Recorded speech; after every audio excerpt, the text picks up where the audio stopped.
A great city needs all types of transportation options that are affordable, safe, and convenient for everyone who uses our streets, whether that's pedestrians, cyclists, transit riders, or drivers. That's why, at Quayside, we're exploring a bunch of different mobility solutions so that we can finally start to build our cities around people.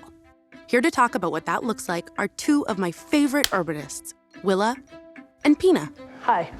I've spent my career thinking about how to make a really great Toronto. And it's about putting in, really great infrastructure like solid cycling commuter routes and a solid transit line that's dependable and fully accessible.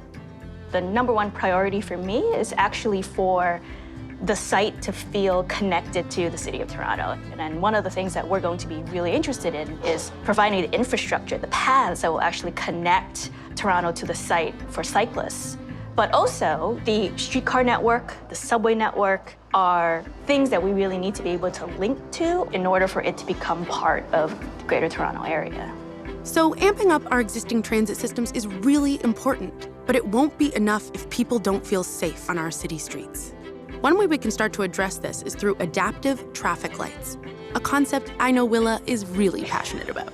Yeah, I've actually been thinking about traffic lights a lot over my career. Let's say that you're an elderly person and you're looking to cross the street. What an adaptive traffic light could do is detect how fast you're moving, and then in real time decide, I'm going to hold the cars until this person has safely made it across.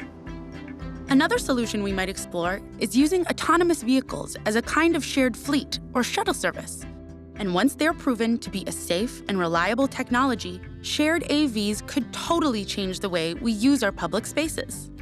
The reason why cars park is because we drive our car and no one else is going to touch it for the next hour. But in theory, the success will be when we don't actually own our own personal vehicle, and therefore there is no need for that car to be parked somewhere because someone else is using it.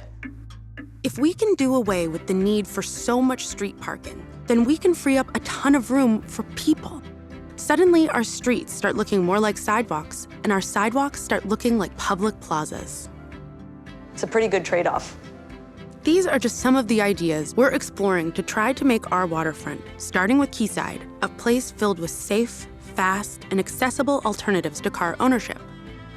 But all of this is just daydreams until we hear from our fellow Torontonians to find out what ideas inspire them and what solutions they want to see.